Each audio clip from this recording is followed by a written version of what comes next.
শেখ হাসিনার সরকারের পতনের পর থেকেই বাংলাদেশ ভারত যেন মুখোমুখি অবস্থানে। দুই দেশেই হচ্ছে পাল্টাপাল্টি অভিযোগ, সমাবেশ, বিক্ষোভ।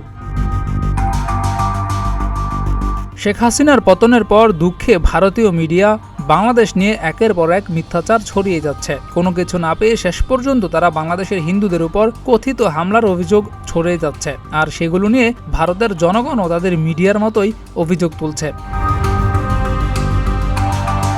এই কথিত নির্যাতনের ইস্যুকে সামনে এনে ইতোমধ্যে বিজেপির অনেক নেতা বাংলাদেশকে হুমকি দিয়ে বক্তব্য দিয়েছেন। তাদের দেশের জনগণও সীমান্তে এসে বিক্ষোভ করেছে, আমদানি রপ্তানি বন্ধ করে দিয়েছে এবং হুমকিও দিয়েছে। এরই প্রেক্ষিতে বাংলাদেশ বিভিন্ন পণ্য আমদানির জন্য বিকল্প উপায় খুঁজছে। ভারতের উপর নির্ভরশীল না থেকে আরও বিকল্প বের করে সেখান থেকে নিত্য প্রয়োজনীয় দ্রব্য আমদানি করতে চায় বাংলাদেশ।